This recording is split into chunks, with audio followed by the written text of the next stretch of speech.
भक्तों, महाभारत के 181वें अध्याय मतलब चैप्टर नंबर 181 पर हम लोग आ चुके हैं। और जैसा कि हम लोग जान रहे थे कि अर्जुन अपने समस्त भाइयों के साथ एक चक्रा नगरी से निकल चुके हैं और वह अब पांचाल नरेश के यहाँ जा रहे हैं द्रौपदी के स्वयंवर में। और रास्ते में उनकी मुठभेड़ हुई थी एक गंधर्वराज के साथ। और उस वह गंधर्व उनको विचित्र कहानियाँ सुना रहा था।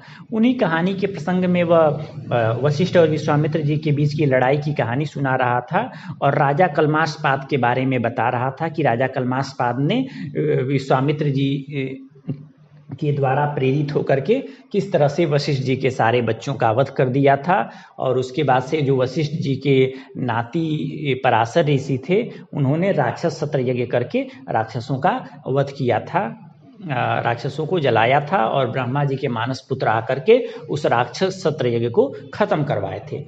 अब उसी प्रसंग में अर्जुन पूछते हैं कि हे गंधर्वराज, आप ये बताइए कि आपने कहा था कि जो वशिष्ठ ऋषि हैं उन्होंने क्या किया कि राजा कलमाशपाद की महारानी के साथ संभोग करके संतान उत्पन्न किया था। तो मैं ये जानना चाहता हूँ कि उस राजा को इस बात की जरूरत ही क्यों पड़ी? वह खुद भी तो अपनी पत्नी के साथ संभोग करके संतान उत्पन्न कर सकता था अपने वंश की रक्षा के लिए। तो वह वशिष्ठ जी से अपनी पत्नी का संभोग क्यों करवाया, यह नियोग विधि क्यों करवाया? और वशिष्ठ जी भी उतने धर्मात्मा आदमी होकर के पर स्त्री गमन जैसा पाप कैसे कर सकते हैं, मतलब दूसरे की पत्नी के साथ संभोग कैसे कर सकते हैं? ये कहानी हमको बताइए कि वशिष्ठ जी ने ऐसा अधर्म कार्य कैसे कर दिया। मैं ये जानना चाहता हूँ, मेरे इन समस्त संशयों का निवारण करिए। तब उस गंधर्व ने कहा, हे धनंजय, वशिष्ठ जी और राजा कलमाशपाद जिनको मित्र सह भी कहते हैं उनके बीच में जो आपको शंका है उसका मैं समाधान करता हूँ। मैंने आपको सारी कहानियां बताई ही थी।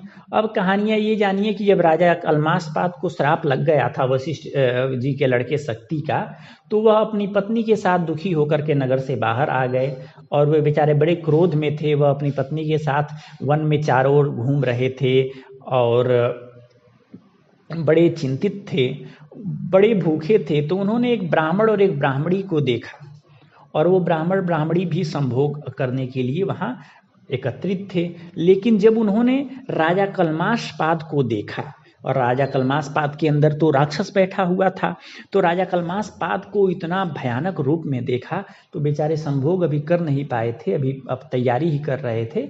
तभी वो लोग डर के मारे वहाँ से भाग गए। तो राजा ने क्या किया कि ब्राह्मण को पकड़ लिया और मारने की इच्छा जाहिर की।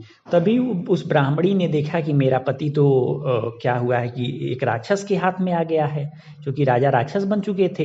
तो उसने कहा, हे राजन, आपका जन्म तो सूर्यवंश में हुआ है, आप इतने धर्मात्मा आदमी हैं, आप श्राप ग्रस्त होकर के ऐसा पाप क्यों कर रहे हैं? भले ही आप पर श्राप लगा है लेकिन आप छोड़ दीजिए। हम और मेरे पति इस समय संतान प्राप्ति के लिए आए थे और हम लोग अपना संतान प्राप्ति का काम भी नहीं कर पाए थे, लेकिन आपके चलते हम लोग डर के मारे भाग रहे हैं। आप प्रसन्न होइए, मेरे पति को छोड़ दीजिए। इस प्रकार वह ब्राह्मणी राजा के पैरों पर पड़ करके बड़ी याचना की कि महाराज आप मेरे पति को छोड़ दीजिए। लेकिन उस राजा ने श्रापग्रस्त होने के चलते उस राजा ने उस ब्राह्मणी के सामने ही उसके पति को मार करके खा लिया। अब वह ब्राह्मणी बड़ी ही दुखी हुई और रोने लगी बेचारी। उस ब्राह्मणी ने अत्यंत क्रोध में आकर के राजा कलमाशपाद को श्राप दिया, अरे नीच, एक तो तुमने हम लोगों के प्राइवेट टाइम में आकर के दखल अंदाजी किया और तुम्हारे चलते मेरे पति को भी तुमने मार डाला। इसीलिए मैं तुमको श्राप देती हूँ कि तुम भी जब अपनी पत्नी के साथ संभोग करने की कोशिश करोगे तो तुम्हारी भी मृत्यु हो जाएगी। और जिस वशिष्ठ के लड़कों का तुमने संहार किया है और खाए हो, वही वशिष्ठ तुम्हारी पत्नी के साथ समागम करेंगे, तुम्हारी पत्नी के साथ संभोग करके बेटा पैदा करेंगे और वही बेटा तेरा वंश चलाएगा। इस तरह से उस ब्राह्मणी ने राजा को श्राप दे दिया। और ऐसा श्राप देकर के वह ब्राह्मणी जलती अग्नि में प्रवेश करके मृत्यु को प्राप्त हुई। और वशिष्ठ जी ये सारी बातें जानते थे। तो राजा जब श्राप से मुक्त हुए तो राजा भी अपनी पत्नी के पास पहुँचे संभोग करने के लिए, लेकिन उनकी रानी मदयंती ने पहले ही बता दिया कि संभोग मत करिए क्योंकि आपको ये श्राप मिल चुका है। लेकिन राजा बहुत ज़्यादा काम भाव से मग्न थे, बड़े घबराहट में थे, लेकिन बेचारे कर क्या सकते थे, जानते थे कि अगर संभोग करेंगे तो मृत्यु को प्राप्त हो जाएंगे। इसीलिए उनको बड़ा ही दुख हुआ और वह वशिष्ठ जी के पास आए और उन्होंने वशिष्ठ जी से प्रार्थना किया कि आप मेरी पत्नी के साथ संभोग करके संतान उत्पन्न करिए, क्योंकि कोई दूसरा उपाय तो था ही नहीं। इस प्रकार महाभारत के 181वें अध्याय का समापन होता है। अब 182वें अध्याय की ओर बढ़ते हैं। अर्जुन ने कहा कि हे गंधर्वराज, आपकी कहानियाँ बहुत अच्छी थीं और आपने जैसा कि पहले बार बार जोर दे करके कहा है कि अगर इस तीनों लोकों पर विजय चाहिए और धरती पर अच्छा राजा बनना है और तीनों लोकों को जीतना है तो एक अच्छा पुरोहित रखना होगा जो कि वेदों का बहुत बड़ा ज्ञानी आदमी हो। तो हमको आप बताइए कि कैसा आदमी हमारे लिए पुरोहित ठीक रहेगा। तब गंधर्व ने कहा कि इसी वन में उत्कोचक तीर्थ है और उस तीर्थ में महर्षि देवल के छोटे भाई हैं जिनका नाम है धौम्य। उन धौम्य मुनि को अगर आप पुरोहित बनाएं तो हमको लगता है कि ठीक रहेगा। तब अर्जुन बड़े प्रसन्न हुए और अर्जुन ने उस गंधर्व को आग्नेय अस्त्र की सारी विधि बताई कि किस तरह से चलाया जाता है और उस गंधर्व से कहा कि जो तुम घोड़े हमको दे रहे हो अभी अपने पास ही रखो, जब हम लोगों को जरूरत पड़ेगी तो हम तुमसे वो घोड़े मांग लेंगे। इस प्रकार से उस गंधर्वराज और पांडव आपस में एक दूसरे का बड़ा ही सत्कार किए, गले उले मिले और फिर पांडव लोग आगे बढ़ गए और वो लोग उत्कोच तीर्थ में आए जहाँ धौम्य ऋषि के आश्रम में आए और धौम्य ऋषि से प्रार्थना किया कि आप हमारे पुरोहित बन जाइए। तो धौम्य ऋषि ने भी क्या किया कि जंगली फल मूल खिला करके उन लोगों को का सम्मान किया और कहा कि ठीक है, मैं आप लोगों का पुरोहित बनने के लिए तैयार हूँ। अब जब उनको पुरोहित बना लिया तब पांडवों को एकदम कॉन्फिडेंस आ गया कि अब हम लोग अपना राज्य और अपना धन पुनः जीत सकते हैं और साथ ही उन लोगों को यह भी विश्वास आ गया कि स्वयंवर में द्रौपदी भी हम ही लोगों को मिलेगी। अब इस प्रकार पांडव लोग बड़े खुश हुए और धौम्य ऋषि को अपना पुरोहित बना लिया। और धौम्य ऋषि भी जान रहे थे कि ये पांडव लोग बड़े योग्य हैं और अवश्य ही अपना राज्य प्राप्त कर लेंगे। फिर उनकी आज्ञा लेकर के पांडव लोग द्रौपदी के स्वयंवर में जाने के लिए आगे बढ़े। इस प्रकार महाभारत के 182वें अध्याय का समापन होता है। हम लोग महाभारत के 183वें अध्याय की ओर बढ़ते हैं जिसको स्वयंवर पर्व नाम से जाना जाता है। इसमें हम पांडवों की पांचाल देश की यात्रा और मार्ग में मिलने वाले ब्राह्मणों से क्या बातचीत हुई वह जानेंगे। तो वैशंपायन जी कहते हैं, हे जन्मेजय, तुम्हारे जो दादा परदादा यानी पांडव लोग थे वह लोग पांचों भाई राजकुमारी द्रौपदी को देखने के लिए, पांचाल देश को देखने के लिए और वहाँ हो रहे उत्सव को देखने के लिए आगे बढ़ते चले जा रहे थे अपने माता जी के साथ। तो रास्ते में उन्होंने ब्राह्मणों के झुंड को देखा और तो उनसे पूछा कि तो उन ब्राह्मणों ने पांडवों से पूछा कि अरे आप लोग कौन हैं और कहाँ जा रहे हैं। तो पांडवों ने कहा कि हम लोग अपनी माता जी के साथ एक चक्रा नगरी से आए हैं और हम लोग पंचाल देश की ओर जा रहे हैं। तो ब्राह्मणों ने कहा कि बिल्कुल बिल्कुल, हम लोग भी उधर ही चल रहे हैं, राजा द्रुपद की नगरी पांचाल में, आप लोग ही हमारे साथ ही चलिए। वहाँ राजा द्रुपद जिनको यज्ञसेन भी कहा जाता है, उनकी एक बेटी है जो यज्ञ की अग्नि से उत्पन्न हुई है, यज्ञ की वेदी से उत्पन्न हुई है और वह बहुत ही सुंदर है। और उसके बड़े भाई का नाम है धृष्टद्युम्न और समझिए कि वह बड़ी ही शक्तिशाली आदमी है। वह जब जन्मा था तभी कवच खड्ग धनुष बाण लेकर के उत्पन्न हुआ था और वह बड़ा तेजस्वी आदमी है। वैसे ही द्रौपदी बड़ी ही सुंदर और पतली कमर वाली हैं और उनके शरीर से 1 कोस दूर तक नीले कमल की सुगंध फैलती है और उन्हीं द्रौपदी का विवाह होने के लिए स्वयंवर रखा गया है। उनको देखने के लिए हम लोग चल रहे हैं। अरे महाराज, वहाँ मत पूछिए कितनी दक्षिणा मिलेगी और कितने देशों के बड़े बड़े राजा राजकुमार आ रहे हैं। तो वो लोग जब राजा आ रहे हैं तो वो लोग चाहेंगे कि वो लोग जीतें, तो इसके लिए वो लोग ब्राह्मणों को ढेर सारा उपहार देंगे, धन देंगे, गाय देंगे, खाने पीने की सामग्री, कपड़े उपड़े देंगे। तो हम लोग चल रहे हैं कि वो सब चीज़ें हम लोगों को मिले और हम लोग स्वयंवर भी देख लें। ये सब सोच करके हम लोग वहाँ जा रहे हैं। तो आप लोग भी वहाँ चलिए, वहाँ बहुत सारी और भी चीज़ें हैं, कई देशों के नट वैतालिक नर्तक मागध आएंगे और युद्ध होगा, खेल होगा, तमाशा होगा, दान मिलेगा, सब देखिए सुनिए मौज करिए, फिर लौट आइएगा। आप लोग तो देवताओं के समान नज़र आते हैं, आप लोग तो इतने सुंदर हैं कि हमें लग रहा है कि कहीं द्रौपदी आप ही लोगों में से किसी एक को अपना वर न चुन ले। और आप लोगों में ये जो ये हैं मझले भाई, अर्जुन की ओर इशारा करके, कि ये तो बड़े ही सुंदर हैं, हमको लगता है कि अगर ये चाहें तो ये अवश्य ही जीत सकते हैं। तो युधिष्ठिर ने कहा कि महाराज आप लोग कह रहे हैं तो हम लोग भी आप लोगों के साथ उस द्रुपद की लड़की द्रौपदी के स्वयंवर में चलेंगे। इस प्रकार महाभारत का 183वां अध्याय समाप्त होता है। हम लोग महाभारत के 184वें अध्याय पर आते हैं। तो ब्राह्मणों से ऐसा कर करके पांडव लोग भी उन्हीं के ग्रुप में शामिल होकर के पांचाल देश की ओर चल गए। अब वहाँ उनको रास्ते में फिर से वेद व्यास जी मिले और वेद व्यास जी से फिर से बातचीत हुआ।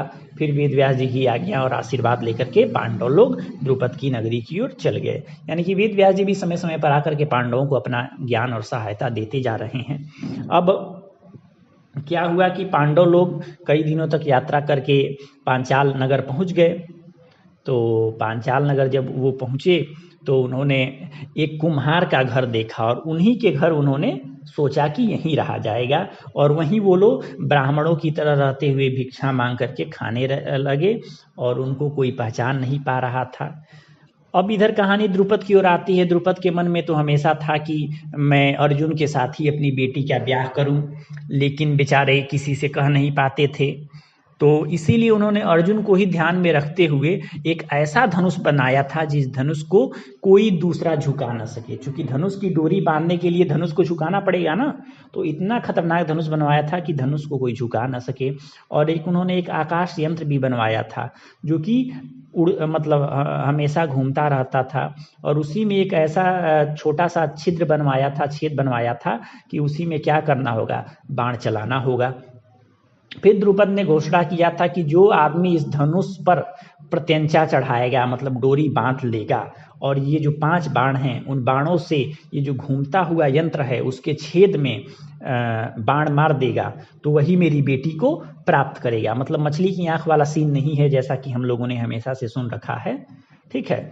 तो राजा द्रुपद ने जब स्वयंवर की घोषणा कराई तो हर देश के राजा वहां आ रहे थे, बड़े बड़े ऋषि मुनि भी आ रहे थे, दुर्योधन आदि भी सब लोग आए थे, कर्ण भी आया था कि चलो भाई हमको द्रौपदी मिले, हमको द्रौपदी मिले। बहुत सारे ब्राह्मण भी वहां आए थे। अब राजा ने सबको सम्मानित किया था, सबके लिए रहने खाने की व्यवस्था कराई थी। और वहाँ जो सभा स्थल था वो भी बहुत अच्छे से सजाया गया था ताकि सब लोग वहाँ बैठें और ये सारा प्रोग्राम अच्छे से हो। तो उस रंग मंडप की क्या सजावट थी उसका पूरा इसमें वर्णन किया गया है। तो हम लोग बस यही मान लें कि बहुत अच्छा वर्णन था। और फिर आगे की ओर हम बढ़ते हैं कि पांडव लोग भी ब्राह्मणों के साथ वहाँ जा कर के बैठ गए और वहाँ कई दिनों तक ये कार्यक्रम चल रहा था। कभी डांस हो रहा था, कभी कोई कला हो रही थी। इस प्रकार सब लोग वहाँ का आनंद ले रहे थे। मतलब 16 दिन तक ये कार्यक्रम हुआ। अब 16वें दिन क्या हुआ कि द्रौपदी वरमाला लेकर के उस रंगभूमि में आई और 16वें दिन ब्राह्मणों ने पूजा पाठ करा करके सारे तरह के कार्यक्रमों को बंद कराया। और फिर धृष्टद्युम्न ने अपनी बहन के साथ धृष्टद्युम्न आए और उन्होंने राजाओं से कहा कि ये धनुष है, ये बाण है और ये निशाना है, ये 5 बाण आप लोग लीजिए और उस जो ये घूमता हुआ जो यंत्र है इसके बीच में जो छेद है उस छेद में आप लोग क्या करिए कि तीर मारिए और जो ऐसा कर्म कर देगा उसी के साथ मेरी बहन का विवाह होगा। इस प्रकार से धृष्टद्युम्न ने सारे राजाओं का परिचय अपनी बहन को कराया और इस प्रकार महाभारत का 184वां अध्याय समाप्त होता है। हम लोग महाभारत के 185वें अध्याय पर आते हैं और इसमें धृष्टद्युम्न जो है वो लाइन से सारे राजाओं का परिचय कराते चले जा रहे हैं द्रौपदी को कि हे बहना देखो ये दुर्योधन हैं, ये दुशासन हैं, ये विरोचन हैं, ये चित्रसेन हैं, ये विकट हैं और ये सारे धृतराष्ट्र के लड़के हैं, कर्ण के साथ आए हैं और इनकी इच्छा है कि तुम इनकी पत्नी बन जाओ। इसके अलावा देखो शकुनी भी आया है वृषक भी आए हैं और अश्वत्थामा, भोज, ये सब लोग भी आए हैं।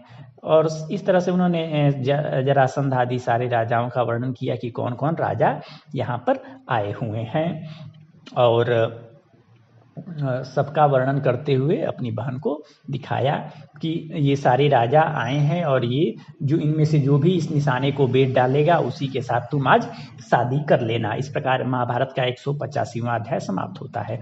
हम लोग 186वें अध्याय की ओर आते हैं। इसमें होता ये है कि सारे राजा जब सुन लिए कि ये शर्त रखी गई है तो सब लोग सोच रहे थे कि आज तो द्रौपदी तो मेरी ही पत्नी बनेगी, ऐसा सोच करके सब लोग खड़े हो गए। सब लोग चाह रहे थे कि पहले मैं जा करके क्या करूं कि इस लक्ष्य को बेध डालूं, और इस प्रकार से ऐसा कोलाहल सुन करके, ऐसा माहौल देख करके आकाश में भी जो ऋषि मुनि और देवता लोग थे वो लोग भी खड़े हो गए।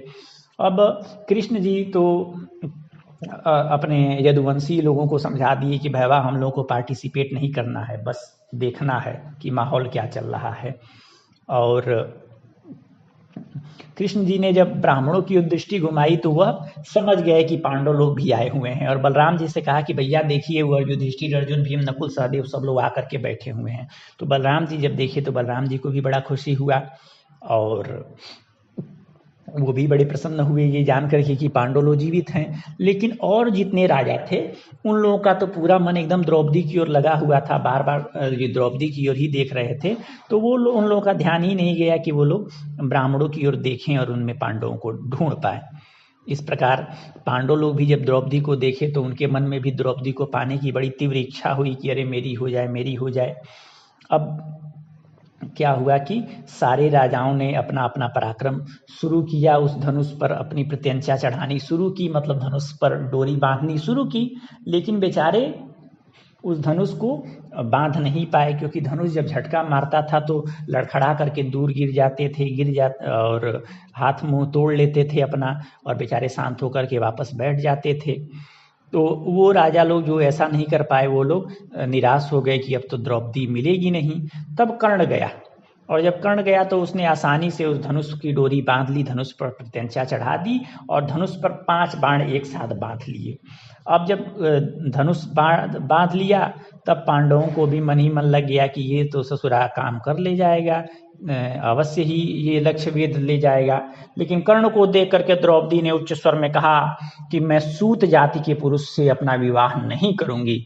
तो जब कर्ण द्रौपदी ने साफ मना कर दिया तो कर्ण बेचारा सूखी हंसी हंसते हुए बेचारा धनुष को वापस लौट आया। उसके बाद शिशुपाल गया, लेकिन शिशुपाल भी कुछ नहीं कर पाया। जरासंध गया, जरासंध भी धनुष से झटका खा करके वापस आ गया। मद्रराज शल्य गए, वह भी हार गए। दुर्योधन भी गया और उसने भी कोशिश की, लेकिन उसको बहुत तेज चोट लगा, वह भी चोटिल होता हुआ वापस चला आया। मतलब कि जो भी राजा गए वो लोग कुछ नहीं कर पाए। तब लास्ट में अर्जुन ने सोचा कि भाई हमको भी चलना चाहिए। जब अर्जुन को आते देखा तो कृष्ण जी और बलराम जी बड़े खुश हो गए, और उनको विश्वास हो गया कि अर्जुन तो ये लक्ष्य भेद ही लेगा, और अन्य राजागण भी अर्जुन आदि को पहचान नहीं पाए। इस प्रकार महाभारत का 186वां अध्याय समाप्त होता है। मित्रों, कहीं कहीं ऐसा भी वर्णन है कि कर्ण भी धनुष पर प्रत्यंचा बाण नहीं चला पाया था, और कहीं कहीं ऐसा वर्णन है कि नहीं चलाया था, लेकिन द्रौपदी ने मना कर दिया। अब हम लोग अगले अध्याय की ओर बढ़ते हैं, और यहाँ हम लोग जानेंगे कि जब सब राजा नहीं चढ़ा पाए तब ब्राह्मणों की मंडली के बीच में से अर्जुन निकल करके आए, और ब्राह्मणों को देख करके कुछ ब्राह्मण लोग बोले कि अरे भाई, बाभन आदमी ऐसा काम थोड़ी कर पाएगा, जब क्षत्रिय लोग नहीं कर पाए तो ये क्यों जा करके ब्राह्मणों की हंसी उड़वाना चाहता है इस सभा में। अरे हमको तो लगता है कि इस को रोक देना चाहिए, नहीं जाने देना चाहिए।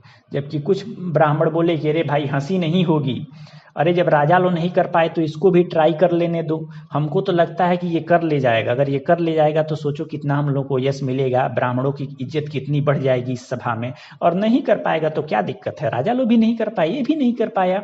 और क्या आप लोगों को याद नहीं कि अकेले परशुराम जी ने संपूर्ण क्षत्रियों को युद्ध में हरा दिया था, और अकेले अगस्त ऋषि ने संपूर्ण समुद्र को पी लिया था। इसीलिए आप लोग इस ब्राह्मण को हतोत्साहित मत करिए, जाने दीजिए।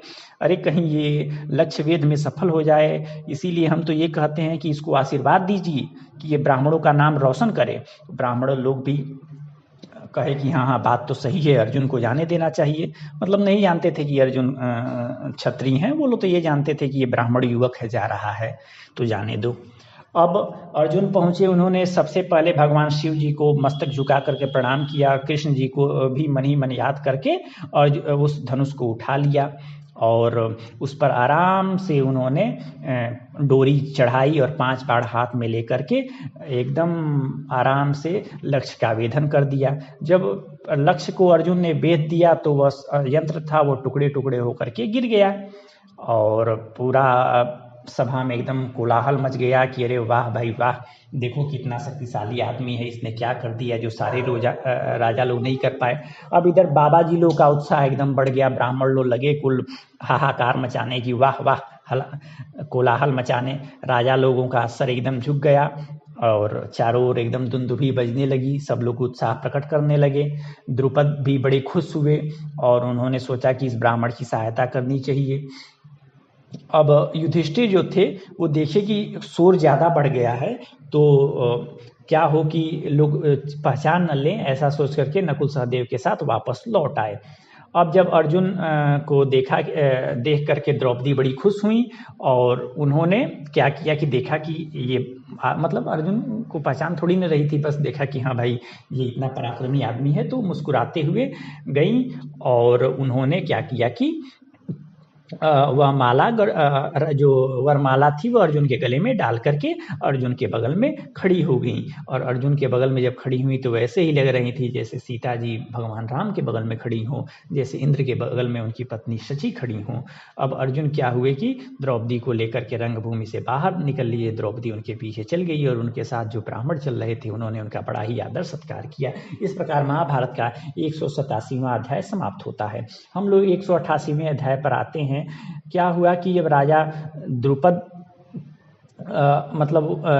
राजाओं ने कहा कि ये ब्राह्मण को अपनी बेटी कैसे दे सकते हैं, ये हमारा अपमान कर रहे हैं, एक क्षत्रिय कन्या का विवाह ब्राह्मण के साथ करा करके द्रुपद हम लोगों का अपमान करा रहे हैं, इसीलिए हम लोग इस द्रुपद को अब इसके बेटे सहित मार डालें और इस ब्राह्मण को भी हम लोग नष्ट कर डालें, क्योंकि क्षत्रिय स्वयंवर तो क्षत्रियों का होता है, इसमें ब्राह्मण का क्या काम।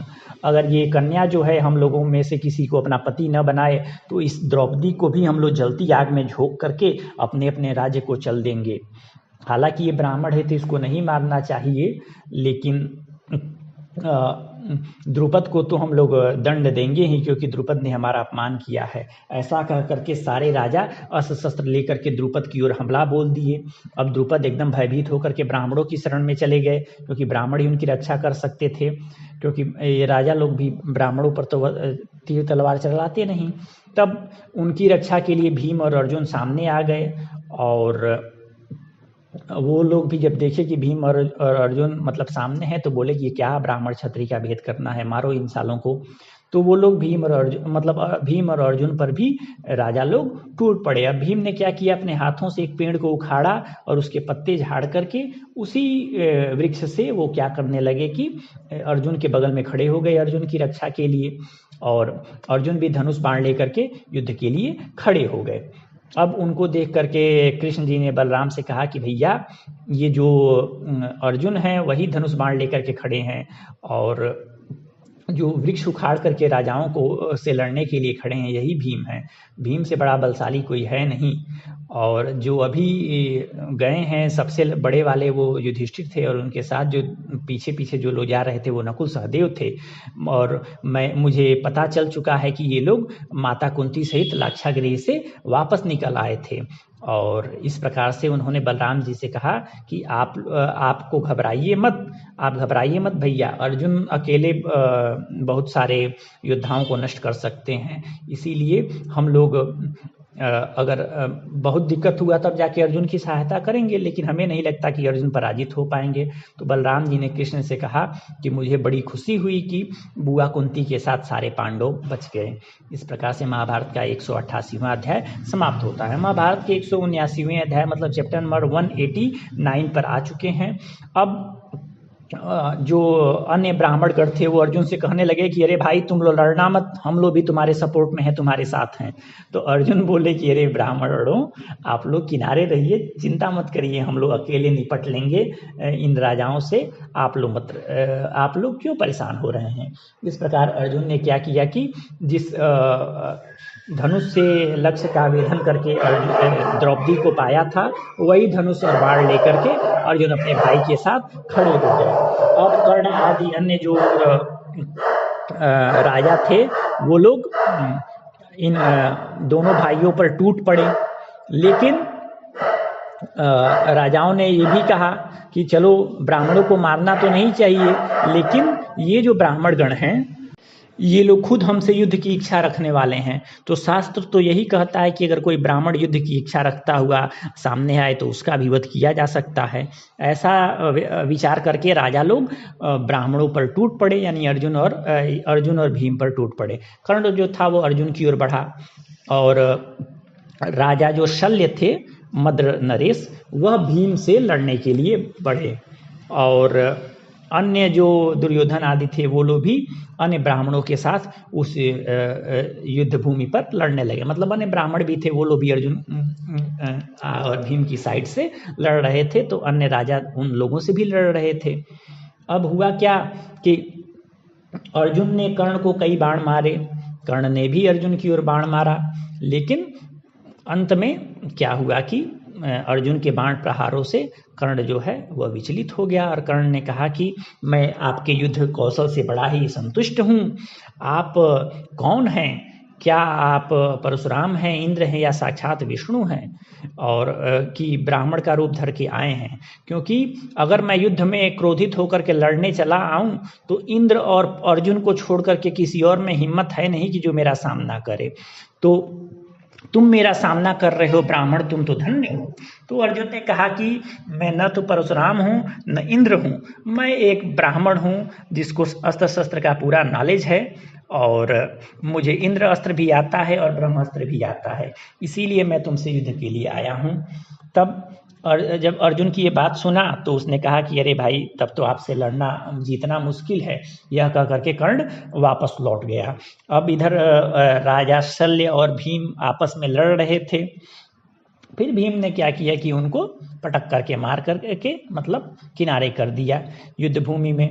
अब जब शल्य युद्ध भूमि में हार गए तब क्या हुआ कि ब्राह्मण लोग शल्य का मजाक उड़ाने लगे। इस प्रकार पूरी सभा भूमि में इन दोनों ब्राह्मणों का लगा चमत्कार, मतलब जय जयनाद होने कि अरे ये धन्य है ब्राह्मण, पता लगाओ कि ये लोग कहाँ के ब्राह्मण हैं, क्योंकि परशुराम, द्रोणाचार्य और अर्जुन के सिवा कोई ऐसा योद्धा ही नहीं है जो कर्ण को युद्ध में हरा सके। और उसी तरह से कृष्ण और कृपाचार्य के अलावा कोई कौन है जो दुर्योधन को युद्ध में हरा सके। और महाराजा शल्य को तो भीम और दुर्योधन को छोड़ करके कोई और आदमी हरा ही नहीं सकता है। या तो शल्य को बलराम जी हरा सकते हैं, नहीं तो भीम हरा सकते हैं, नहीं तो दुर्योधन हरा सकता है। तो ये कौन ब्राह्मण हैं? ये तो बड़े शक्तिशाली ब्राह्मण होते हैं। इस प्रकार से लोग बातें करने लगे। अब भीम का ये कर्म देख करके श्री कृष्ण ने क्या किया कि राजाओं को समझाया कि भैया आप लोग लड़ करके भी देख लिए, अब क्या करिए कि ये जब द्रौपदी को पा ही चुके हैं धर्मपूर्वक, तो आप लोग क्यों युद्ध कर रहे हैं, युद्ध छोड़िए। तो कृष्ण जी के समझाने पर जो भी होशियार राजा थे वो लोग युद्ध छोड़ करके अपने अपने राजधानी वापस चले गए और आपस में भाई विचार कर रहे थे कि ब्राह्मण और इतना बलशाली भाई पहली बार देखा सुना गया है। अब ब्राह्मण लोग भी बड़े खुश थे कि चलो भाई हम ब्राह्मणों ने ही द्रौपदी को प्राप्त किया। इस प्रकार ब्राह्मण लोग भी मन ही मन प्रसन्न होते चले गए।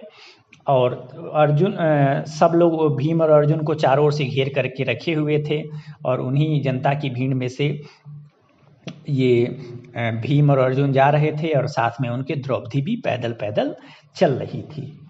अब क्या हुआ कि बहुत समय बीत गया और वे लोग आए नहीं, तो कुंती को डर लगा कि मेरे बेटों की किसी ने हत्या तो नहीं कर दी, क्या दुर्योधन आदि ने पहचान तो नहीं लिया कि मेरे बेटे थे और उनकी हत्या करा दी, या किन्हीं राक्षसों ने तो मेरे बेटे को नहीं मार डाला।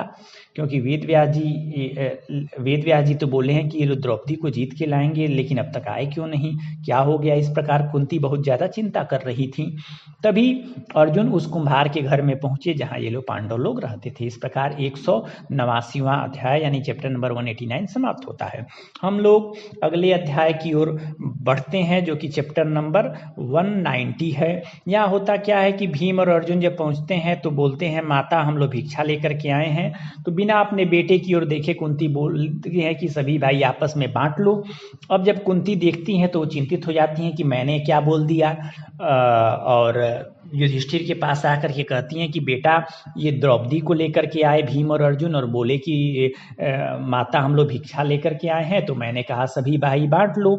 अब मुझसे अपराध हो गया है, अब ऐसा काम करो कि ये धर्म विरुद्ध भी न हो और न द्रौपदी को पाप लगे न हम लोगों को पाप लगे। तो युधिष्ठिर ने कहा कि माता द्रौपदी को तो अर्जुन ने जीता है, इसीलिए अर्जुन की ही पत्नी बनेंगी, तो तुम क्या करो कि अर्जुन के साथ इनका विवाह करा दो। लेकिन अर्जुन ने कहा कि बड़े भाई के रहते छोटा भाई विवाह करे, ऐसा पाप हम नहीं कर सकते, मेरे से बड़े आप हैं और भीम भैया हैं, और इसीलिए आप दोनों के विवाह के पहले मैं कैसे विवाह कर लूँ, इसीलिए आप वही करिए, आज्ञा दीजिए जो धर्म सम्मत हो। तब सारे पांडवों ने द्रौपदी की ओर देखा और आपस में एक दूसरे की ओर देखा। सबके मन में द्रौपदी के लिए अनंत प्रेम मंडरा रहा था। सब लोग द्रौपदी को पाने की मन ही मन इच्छा कर रहे थे। तो युधिष्ठिर मन ही मन समझ गया कि भाई हम पांचों लोगों के मन में द्रौपदी को पाने की इच्छा है। साथ ही उनको वेद व्यास जी की भी वो कहानी याद आ गई कि द्रौपदी ने कहा था सर्वगुण संपन्न पति चाहिए, और शिव जी ने आशीर्वाद दिया था कि 5 पति होंगे। तो वह बात सुन करके द्रौपदी को लेकर के भाइयों में फूट न पड़ जाए, ऐसा सोच करके द्रौपदी ने कहा कि ऐसा सोच करके युधिष्ठिर ने कहा कि हे भाइयों, द्रौपदी हम पांचों लोगों की पत्नी होंगी। इस प्रकार बड़े भाई का बात सुन करके पांडव लोग मन ही मन खुश हो गए कि चलो भाई हम पांचों लोगों की पत्नी हो गई। तभी कृष्ण जी बलराम जी के साथ वहाँ पर आए और कृष्ण जी सब लोगों से मिले, युधिष्ठिर से प्रणाम पाती किए, अपनी बुआ से भी मिले। और तो इन्होंने पूछा कि महाराज आपको कैसे पता चल गया कि हम लोग यहीं रहते हैं। तो कृष्ण जी ने कहा कि अरे महाराज, आप पांडव लोग जहाँ भी रहें पहचान में आ ही जाते हैं, इसीलिए हम लोग पहचान गए और हम लोग बड़े खुश हैं कि आप लोग लाक्षागृह से बच करके आए, और जब भी कोई सहायता होगी हम लोग आपकी करेंगे, हम लोग आपसे एक बार मिलने के लिए आए हैं। ऐसा कह करके कृष्ण जी उन लोगों से मिल करके बलराम जी के साथ वापस लौट गए। इस प्रकार महाभारत का 190वां अध्याय समाप्त होता है।